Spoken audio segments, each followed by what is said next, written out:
Shalom, queridos. Hoje é o capítulo 19 do segunda Crônicas. Capítulo 19, mais repetição. Gostoso essa obra de Deus, né? A gente está escondendo a palavra no coração, repetindo, repetindo. Não há como não guardar. Deus é sábio, por isso que ele repete. Então, nós já estudamos aqui capítulo 19, capítulo 20, capítulo 21, nos outros livros, né? No livro dos Reis. E agora aqui, no Segunda Crônicas, estamos novamente aqui com os mesmos assuntos que Papai do Céu decidiu que nós precisamos guardar a palavra no coração, por isso ele repete. Então, capítulo 19, capítulo 20, não é isso? E capítulo 21. Então, louvado seja Deus. Grande é o nosso Deus. Então, o que vamos fazer? Você já sabe que enquanto estiver somente nas repetições, eu não posso fazer essas leituras longas aqui, e aproveito para passar para vocês as informações que vocês não veem, porque muitos não podem vir no culto São Sem Limites, muitos não podem vir no culto do Fruto Fiel, para estarmos ali juntos. Então, chegou a hora da gente aproveitar o tempo, enquanto vocês no discipulado fazem a leitura dos capítulos que já foram estudados, nós aqui passamos algumas informações, lembramos de algumas coisas que deve estar havendo na vida de todos nós, porque temos essas recomendações e não podemos deixá-la de fora. É você fazer o nome, colocar o nome da sua discipuladora nos comentários do vídeo, colocar discipuladora, fulana de tal. E não esquecer de responder o questionário, que é baseado no que você lê e no que você ouve do nosso comentário. O nosso comentário deve ser comentado pelos discipuladores, para que vocês ouçam, ou quando vocês estiverem ouvindo o vídeo, estarão tendo essa oportunidade de ver o que nós comentamos. Isso é indispensável o cântico oficial, tem que ser cantado no discipulado, e fazer sempre a leitura com muita alegria, tendo prazer na lei do Senhor. Eu quero dizer para vocês algumas coisas que eu sempre falo que talvez muitos não tenham ouvido. Não faz parte dos capítulos que vocês vão ler, porque são capítulos fáceis de entender e você já lendo, já está sabendo tudo que Deus está dizendo aqui. Aí eu aproveito para falar outras coisas que Deus já falou conosco em relação ao nosso ministério, que é preciso que todos ouçam o pai e a mãe do ministério, que são os apóstolos Enéas e Rai. Chegou aqui a minha oportunidade de falar com vocês. Os discipuladores vão passar justamente o que eu falo, para que vocês saibam quem são seus pais espirituais e estejam orando por nós, para que nós estejamos cada dia capacitados para continuar a grande obra que o nosso Deus nos entregou. Por exemplo, que devemos falar, quer dizer, temos assuntos assim muito bons que Deus tem nos entregue e a gente gosta sempre de falar. Por exemplo, os adolescentes. Os adolescentes vão ter dificuldade de discipulado porque eles não foram criados, ensinados desde criança. Por isso que hoje eles estão tendo dificuldade, estiveram tendo, porque a essa altura já estão todos adaptados ao que Deus quer ter prazer na palavra dele. Deus quer que a gente tenha prazer. E os adolescentes já estão entendendo isso. Mas quando começamos o discipulado, muitos estavam assim, fazendo birra, aquela dificuldade toda. Mas eu quero dizer para vocês que eu disse para as discipuladoras de adolescente, aquelas que procuraram me ouvir nos nossos momentos de encontros pelo Meet, pelo aplicativo Meet, no grupo Seminário dos Discipuladores, eu passei informações para os líderes de adolescente, dei a oportunidade para vir em nossa casa para conversarmos, e eles estão sabendo que um bom professor motiva a aula, que não tem aluno que não goste de uma aula e for bem motivado. Todo aluno, eu sou professora e sei disso. Na vida secular eu me formei em ciências físicas e biológicas. E eu sei que se eu chegar na aula falando coisas interessantes, chamarei a atenção dos alunos e depois eu entrarei no assunto propriamente dito. E eles nem percebem, quando vê, já estão aprendendo. Então, essas dificuldades dos adolescentes é por causa disso, eles não tiveram ensinamento quando criança. E a Bíblia diz, ensina a criança o caminho que deve andar e até envelhecer ela não se desviará dele. Então, se tivessem sido ensinados, eles estavam capacitados para sentar diante de qualquer pessoa que fale a palavra de Deus, que lê a palavra de Deus e ouvi-la com muito carinho, com muito amor, ainda está opinando sobre o assunto porque tinha conhecimento. Mas eles não têm conhecimento, é tudo novidade, não sabem nada. E a gente vai entrar na aula como se fosse uma aula comum para eles? Não, é uma aula que vai ser feita com muito amor. Então, vocês podem entrar numa aula para os adolescentes falando para eles, no caso do primeiro capítulo de Gênesis, que já passou há muito tempo, mas se tivessem começado falando sobre Peter Higgins, aí eles iam ficar parados assim, olhando para você, e dizendo, essa professora sabe sobre Peter Higgins? Eu pensei que só éramos nós, os jovens, os adolescentes, que sabiam dessas coisas. Aí vão ficar com o olho assim arregalado em cima do professor, do discipulador. Aí o discipulador manda ver. Só é falar. Vocês precisam pesquisar o que é interessante para o adolescente.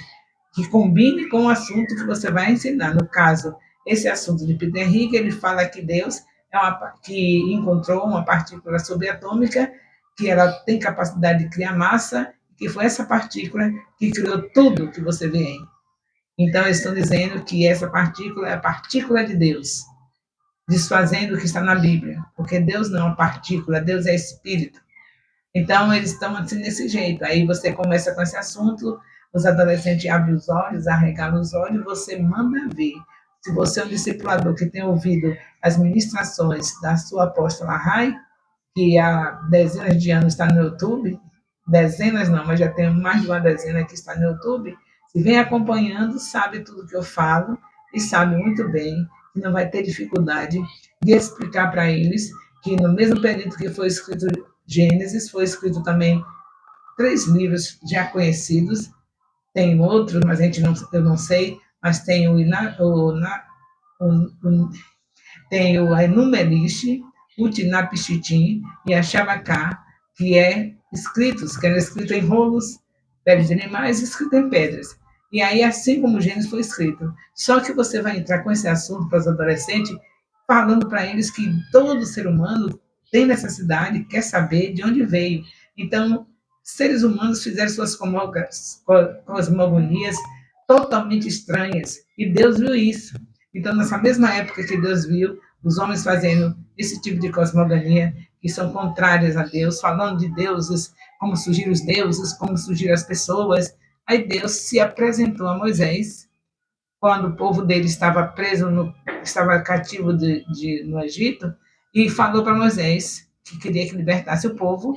E quando o povo foi liberto, Deus chamou Moisés no Monte Sinai, e lá no Monte Sinai entregou esses livros que estão aqui, que nós já estudamos, que é Gênesis, Êxodo, Levítico, Números, Deuteronômio, foi entregue a Moisés por Deus. E Moisés, como não teve o prazer de entrar na Terra Prometida, passou esses 5 rolos para Josué, e Josué ficou com esse livro para o povo ter base na sua fé, confiar em Deus, saber de onde vieram, o que estavam fazendo aqui e para onde iam. E nós também estamos sabendo de onde nós viemos, o que estamos fazendo aqui, para onde nós vamos, por causa do livro de Gênesis. Ah, se você entrar num assunto assim, falando dessas coisas, tenho certeza que o adolescente vai fazer aquela festa, vai opinar, vai interagir, vai ser uma maravilha. Então, acaba com esse negócio de dizer que adolescente não está gostando do assunto. Não estava. Mas agora que você aprendeu a motivar a aula, eles estão. Se você se mover também, se você se envolver com o assunto, os alunos vão se envolver. Olha que não tem pior plateia do que a do Senhor Jesus. Eram os hipócritas, os escribas, os fariseus, tudo que não prestava estava ali para fiscalizar Jesus, ver os ensinos de Jesus. E eles, com o mestre do mestre, só fizeram perder. Estavam ali para fiscalizar e terminavam se envolvendo com as aulas do Senhor Jesus Cristo, ao ponto de alguns deles ir procurar Jesus Cristo de uma maneira mais discreta, porque ficavam com vergonha de ir na frente do povo para saber de tudo aquilo que Jesus ensinava. O que foi isso? O mestre dos mestres, motivando um povo que não queria nada. Então, hoje ele não tem problema com o adolescente, não. Mesmo que eles não foram ensinados quando criança a estarem com a Bíblia na mão, agora, a essa altura, com pastores, com discipuladores que motivam, que faz aula motivada, eles já estão vibrando, estão sendo os melhores alunos do discipulado do MAF, do MAIFJ, os melhores alunos. do Ministério Apostólico Internacional de Jerusalém. Então, essas são boas notícias que eu fico sempre aproveitando enquanto estiver aqui no livro das crônicas, que eu creio que já está perto de, creio não, já está perto de nós terminarmos, e aí nós estaremos vendo as histórias que ainda não foram tão repetidas, porque, na verdade, cada livro da Bíblia é a repetição do anterior. Sempre Deus falando alguma coisa do anterior, e isso para que a gente não venha se esquecer. Então, eu louvo ao Senhor, porque vocês estão entendendo, e esses são os melhores anos do Ministério Apostólico Internacional de Jerusalém. Já imaginou? O problema dos adolescentes não temos mais. Eles já reconheceram que a Bíblia é a palavra de Deus. Eles já reconheceram que é uma necessidade de ler a Bíblia 3 vezes por semana, 3 vezes na semana, 3 vezes por dia, no dia 3 vezes por dia, porque a Bíblia tem 1.189 capítulos, e se você ler 3 capítulos por dia, você tem a Bíblia lida dentro de um ano. Os adolescentes já entenderam isso. Todo professor que soube motivar, eles já estão vibrando, lendo, porque eles gostam de desafio. Dentro de um ano, eles vão ler a Bíblia toda. Já entenderam que o discipulado é de 7 em 7 dias, e que acabou aquele negócio dos discipuladores fazer o discipulado quando possa. Não, de 7 em 7 dias. Se não puder fazer presencial, faz online. Então, não existe mais esse negócio de discipulado. Ah, hoje eu não posso. Não. Toda semana você pode, porque se não for presencial, os alunos recebem o link que você manda, que o discipulador manda para os alunos, eles ouvem tudo, respondem o questionário enviado também por mim, e logo, logo estamos tudo pronto. Que maravilha, né? Só Deus pode fazer isso. Nós estamos nos regozijando com essa bênção de prosperidade no nosso ministério. Isso aqui é a prosperidade. E você sabe muito bem que nós precisamos de ser prósperos. Nossas famílias totalmente restauradas e dinheiro na mão para poder a gente ganhar as vidas. Ninguém ganha a vida sem dinheiro, não, meu filho. Ainda Jesus Cristo, até Jesus, o Filho de Deus, ele tinha a bolsa, tinha o tesoureiro e tinha mulheres riquíssimas que sustentavam o ministério dele para ele ir daqui para lá, para ele fazer tudo aquilo que ele fez. Você pensa que ele fez o quê? Claro que não foi ele que tinha o dinheiro, mas que Deus providenciou através das pessoas que se converteram com ele, foram libertas com ele, foram pessoas ricas que ficaram fazendo as despesas do ministério dele. E como é que você quer ganhar vidas sem ter nada, sem ter comida para dar ao pobre, sem ter roupa para dar ao pobre, sem ter calçado para dar ao pobre? Como é que vai ser para salvar os pobres? Quer dizer que eles vão para o inferno porque a gente não pode fazer nada por eles, né? Porque se não puder, realmente eles não vão vir. Porque ninguém ouve com fome. Você ouve? Quando você está com fome, você não vê mais nada na sua frente, né? Não sei o prato de comida, só quer ver a comida. Então, é o pobre que vive nessa vida de fome que você vai, nesses ambientes marginalizados, com comida, com cesta básica, e ali você fala de Jesus. Então, prosperidade vai ser um dos pontos fortes do que Deus vai fazer por causa desse discipulado. Deus vai fazer entrar dinheiro na sua mão, para entrar por uma mão e sair pela outra. Para quê? Para a obra de Deus. Não é para você entrar o dinheiro e você ficar para suas carnalidades. Ah, meu Deus, eu vi um sapato. Que sapato é aquele? Tendo mais de 20 sapatos guardados, calçando, e ainda vê um sapato a mais, e daqui a pouco vê outro a mais, e quer, parece até que é aquele bichinho que tem um pulsão de pezinho, mas Deus não está lhe dando dinheiro para isso, não. Deus está lhe dando, vai lhe dar muito dinheiro para você lembrar dos pobres que precisam ser salvos. Eles só vão ser salvos se tiver o suprimento das necessidades dele. Você já viu alguém ouvir a palavra com fome? Eu estou falando fome. Você sabe o que é fome? Ninguém ouve. Então Deus já vai encher a cada um de nós de dinheiro para fazer essa obra. Não se esquecer que quem lê Bíblia, ou quem já começou a ler, vai chegar nesse capítulo de Mateus 25, de 31 a 36. E saber que você não pode continuar longe da palavra, porque você não prospera, e também não vai poder discipular se você estiver longe da palavra. Não sabe ensinar e não vai ter dinheiro. Porque Deus diz que a prosperidade vem para ouvir a palavra, por meditar na palavra de dia e de noite. E você sabe que isso é a verdade. Não tem ninguém que procure Deus que não seja suprido ao ponto de ter para dar. Temos para dar, para emprestar. É isso que a palavra diz. ser cabeça e não cauda. É isso que o Senhor diz. Eu não sei porque você se interessa tanto para achar que não é. Não, não é bem assim, não. Você faz questão de ser pobre? Então continue, porque eu quero o que Deus dá. Deus quer que eu seja próspera e eu possa fazer o reino dele crescer através das vidas que eu vou ganhar semanalmente e entregar na mão do Senhor Jesus. Assim como um dia alguém me ganhou para Jesus, e assim eu também estarei continuando a obra na vida das pessoas que Deus me entregar. É isso que eu estou falando, que eu não tenho oportunidade de falar pessoalmente para cada discípulo do ministério, e através do discipulado eu estou falando. Nós sabemos que é justo, é justiça de Deus a ele entregar uma congregação pequena no seu jardim e nós sermos usados por ele ao ponto de termos uma congregação em vários bairros da cidade e até fora da cidade. Então é justo que a pessoa que trouxe essa palavra, que ganhou essas vidas e deu oportunidade aos seus que já ganharam. Foi assim que começou. A gente ganhou e depois enviou essas pessoas para ganharem também em cada bairro. São os pastores, os missionários. Vê se você entende.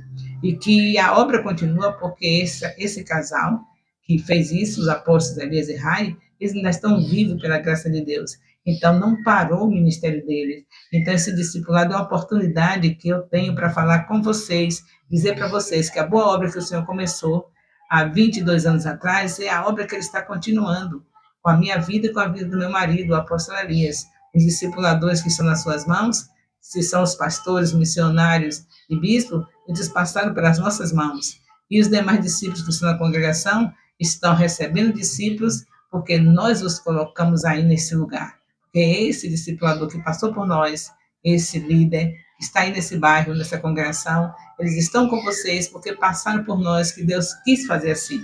Deus escolhe quem Ele quer. Escolheu o apóstolo Elias e a apóstola Rai, que não é nada, para fazer essa grande obra nessa cidade. Então, vamos seguir os passos que Deus está nos mostrando para seguir, vamos ouvindo tudo que Deus está falando, porque eu tenho certeza que Deus está falando com cada um de vocês. Fiquem atentos, fiquem humildes, se humilhem e reconheça que é Deus, não é? Porque às vezes está ouvindo Deus e diz, não é nada de Deus, não, essa mulher não tem nada de Deus. Pois é. Então, veja que Deus pega o que não é e faz ser. Você que está acompanhando o discipulado ouviu quantas coisas o povo de Israel fizeram e que Deus tinha escolhido eles e por isso prevaleceu e eles estão aí como igreja juntamente conosco, israelitas e gentios, que somos nós, as outras nações, juntos, porque Deus pega o que não é e faz ser. Então acredite que Deus quis pegar um casal de improváveis, o apóstolo Elias e a apóstola Rai, e trouxe esses pastores, esses bispos, esses missionários até o seu bairro. Você foi alcançado, agora é um discípulo do nosso ministério. Então vamos prosseguir com a boa obra que o Senhor começou? Vamos estar levando a sério a palavra, lendo o que Deus mandar ler, se é para repetir, vai repetir, capítulo por capítulo, e nós seremos vitoriosos em tudo, porque quem medita na palavra de dia e de noite prospera. É essa palavra de Deus em Salmo 1, versículo 3. Então, estou caminhando vocês, junto com vocês, para a prosperidade, que Deus não mente, ele não é homem para que minta, nem filho do homem para que se arrependa. Portanto, em nome de Jesus, prossigamos. Vamos para um novo discipulado, terminamos esse hoje, esse estudo, e vamos para o outro dia com mais 3 capítulos, até terminarmos 2 Crônicas e entrarmos nos capítulos que vocês estão conhecendo menos, porque aqui foi tudo que já se estudou. Porque aqui tem tudo que é repetição de tudo que nós já passamos. Eu creio que a partir de agora vai terminar aqui Crônicas, e aí nós vamos ter as outras coisas novas que Deus vai passar para nós. Sempre vai ter repetição, mas não nesse nível. Nesse livro das crônicas é tudo repetição.